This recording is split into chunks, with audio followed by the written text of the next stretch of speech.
painting and drawing on metal, that's going to be pretty cool.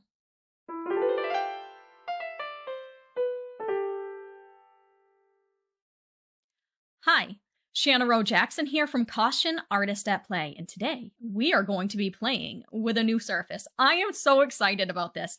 I have here some of the aluminum artist panels by Legion. Oh, I love it. Basically, what these are some of their best papers mounted to aluminum.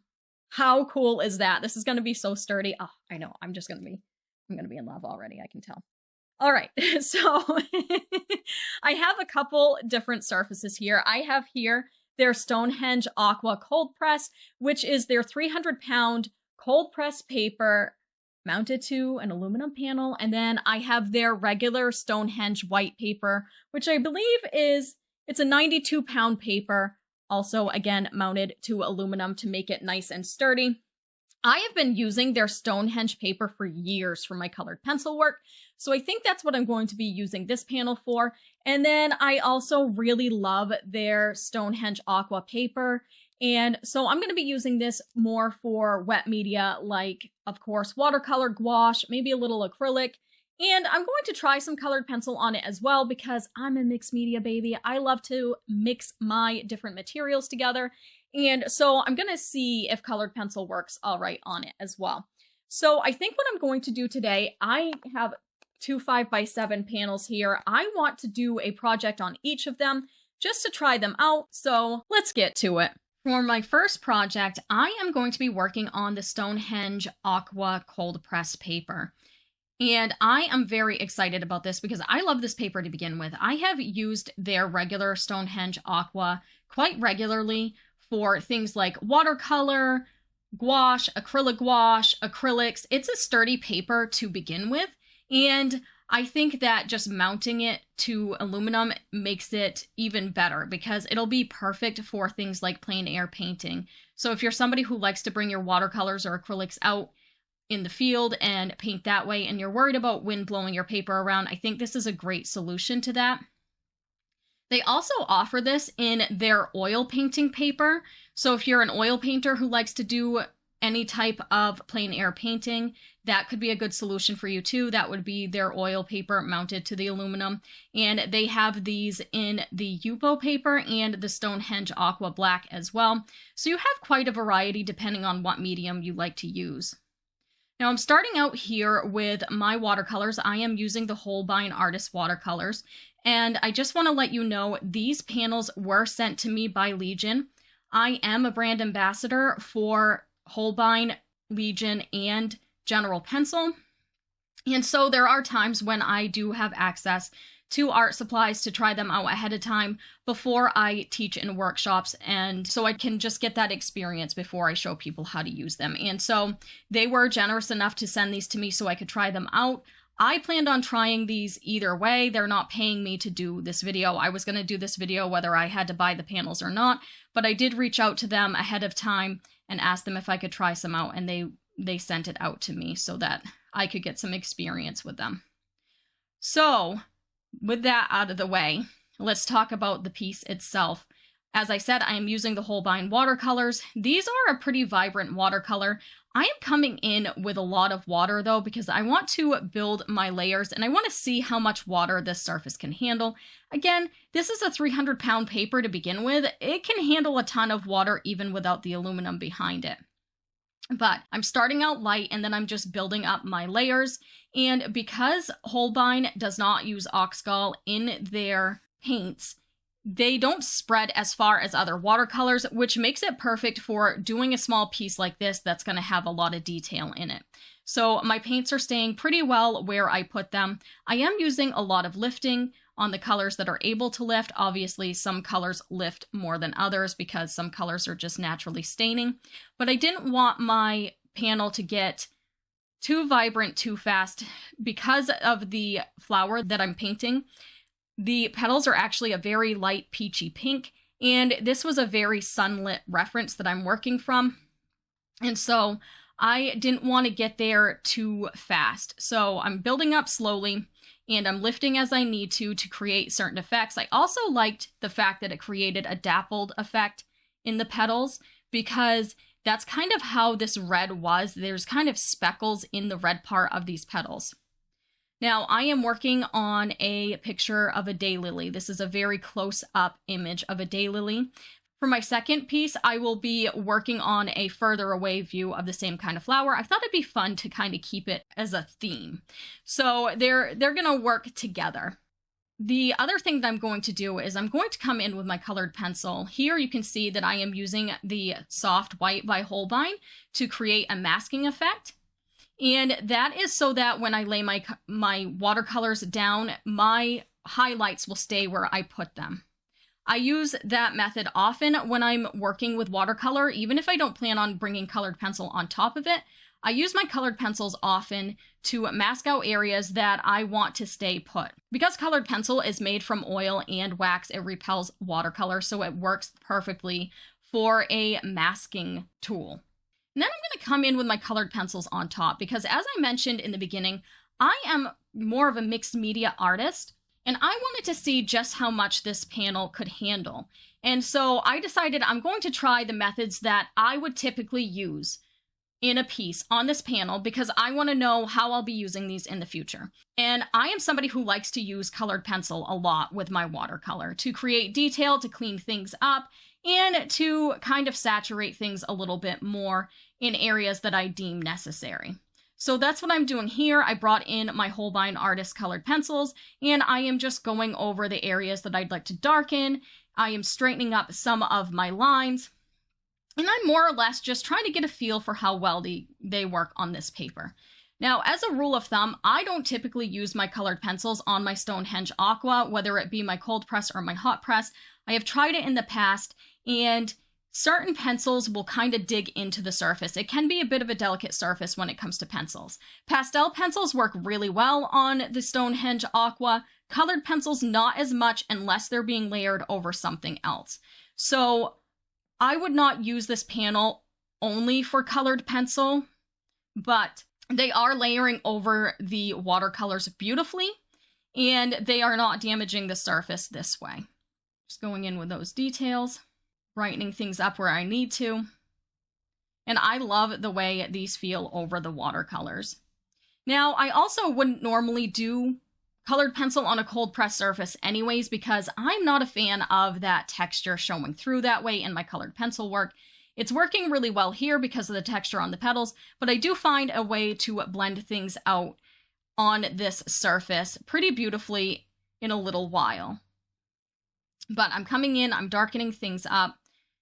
And again, I'm just getting a feel for using these two materials together on this surface. Now I've brought in my Melts Colored Pencil Blender, which is a water-soluble colored pencil blender, which is almost unheard of. It's like magic, and it basically turns my colored pencils into watercolor. I have videos about this on my channel already, but I wanted to see how this worked over the watercolor, and it worked beautifully. It was like magic. It turned my colored pencils almost into watercolor, and it really just darkened everything up and kind of mixed everything together. And because the colored pencils were over the watercolor, I don't think it'll cause any archival issues. I didn't have any issues with anything separating after. It basically turns it into a water-soluble medium, and I was able to blend everything together. So I was super excited about that. That's the first time I have tried that, and I will be doing that in the future. I normally don't try to blend my colored pencils after I've put them over my watercolor, at least not with any sort of medium. Like, I'll do some sort of burnishing and blending that way, but I don't typically bring in the melts when I'm working over watercolor. That's the first time I've done it that way. I was pleasantly surprised. Which I shouldn't have been surprised because I'm telling you, the melts is like magic. It's like magic. So I'm just coming through now and I'm doing my finishing touches. I'm really happy with the way this came out, and I'm definitely going to be using watercolors and colored pencil on this surface again. But next time I think I want to try gouache or acrylic gouache, so let me know if you want to see that. This is what it looks like scanned in and close up. You can kind of see that beautiful cold press texture and how everything blended in together. And you can see a little bit of the colored pencil texture as well still, but this is because this is an extreme close-up of this piece. It's only a 5x7, so normally it's not going to look like this in person, but very, very happy, super excited about this surface. Cannot wait to use it more in the future. So starting on the second project now, I am switching to the Stonehenge White again. This is their typical Stonehenge 92-pound paper. And this is something that I have been using for over a decade, their regular Stonehenge paper with colored pencil. It is a well-known paper in the colored pencil community, I think. And so I'm not at all surprised that with it mounted to aluminum, it is working fantastically with colored pencils. I am starting off in the background here, and as I mentioned, I am doing another daylily picture, this time a little bit further back of a view, so there's some fun background elements in there. And I am, again, using my Holbein Artist colored pencils. Now, these tend to be a softer pencil to begin with, so it does not take long to build up saturation and to burnish and to blend with these pencils. And I find that working with them on this stiffer surface speeds up that process even more. And I love that. I think it's excellent. I will also be bringing in some of the Holbein Melt Colored Pencil Blender and using that to blend things out as well. Now, this surface is not made for water the way the Aqua surface is, but it still handles moisture pretty well, especially with that aluminum backing. I am just being careful and making sure that my surface is completely dry before coming over it again with my pencils because I don't want to damage the surface. There have been times when I've accidentally gone in when it was still a little bit wet and it just didn't take the layers the same way it would when it's dry, and it kind of made the surface a little bit slippery. I didn't want to burnish the surface too quickly. So I just waited for things to dry and then I was able to come in and layer my pencils again. And I'm really, really excited about having this for a colored pencil surface because one of the hardest things about being an artist that works on paper a lot is the fact that paper tends to be fragile. And I love that this, you know, kind of beefs things up a little bit and makes things more sturdy.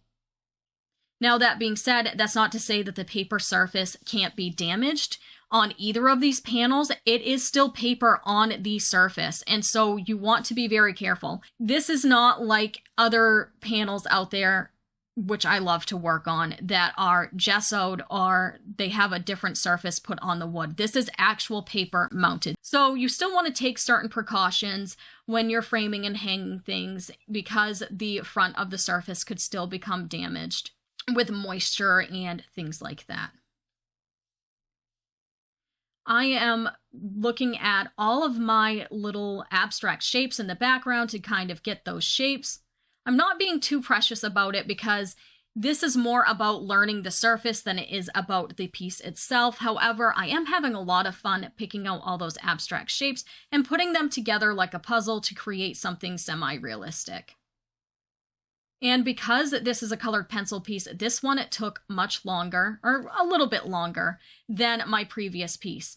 The previous piece took me about an hour and a half to complete. This one took me a little over 2 hours. Again, had I used watercolor as an underpainting on this, it probably would have sped things along. That being said, this is not going to buckle in the same way that a regular Stonehenge paper would. Now, to begin with, the regular Stonehenge paper, it's great for things like printmaking.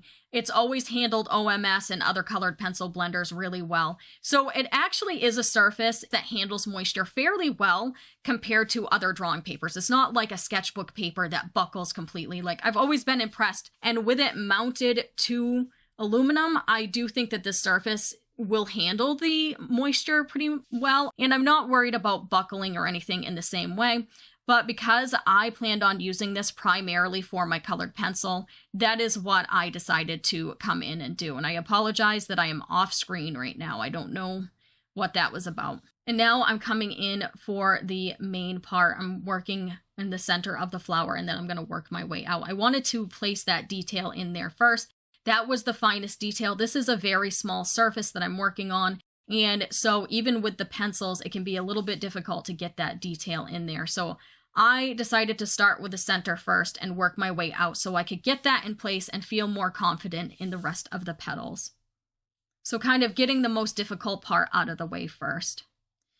And you will see me coming back and forth, blending things out with my Holbein melts, and then layering on top again. It's kind of like a dance, just going back and forth to and fro. And I did not have pencils that were the exact color of these petals, especially in the light pink peachy part. So I'm using my kind of peachy pencil along with a magenta, and I'm being very light on the magenta, and then I'm just going back and forth to try and get those details. And I'm actually leaving some of the white of the paper so that I can get that sunlit look. I love these flowers so much. I had so much fun doing this set of paintings. I can't wait to do more. Now, I do want to try some other media on this panel. I definitely want to try some of the ink tints on it. This is a smoother surface. Obviously, the first panel was the cold press surface, so this one is definitely much smoother in comparison. It has just enough tooth to let the pencil grip to it, but not so much that I can't get those fine details. I'm not struggling to fight the tooth of the paper or anything like that. So it really is a great paper for pencils. I think it'd be fun to try graphite on this. I would like to try ink tints, as I mentioned, and a few other materials as well. Let me know what you'd like to see me try next. I do have some 8x10 panels of these, and I also have a couple more of the 5x7. So you will see each of these panels again on the channel in the future. But for this video, I figured I would jump in with my colored pencil because that's where my heart is, and I was going to try to use the mediums that I knew that I was going to use the most on these panels right out the gate.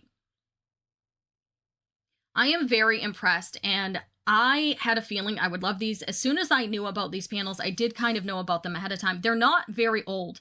These have only been out since the beginning of April of 2024, so a little over a month from the time that I'm filming this. And so as soon as I heard about them, I'm like, oh, heck yeah. Because I love both papers, I'm like, yeah. And I will probably try some of the other panels as well. So this is what the second piece looks like scanned in. Very, very happy with how it came out. Of course, this is a closer up view of it. And my scanner does not like reds, so it's washed out some of that detail. But I really enjoyed this, and I cannot wait to use these in future projects. Okay, folks, that's it. Those were my two little projects. I really enjoyed working on each of these panels. I cannot wait to use these more in the future on the channel. And I am really excited to add these to the list of my favorite surfaces. If you like this video, please give it a thumbs up and subscribe if you want to see more like it, because I'll be using these again in the future. So don't miss out. I will see you next week. You have a fantastic day. Bye.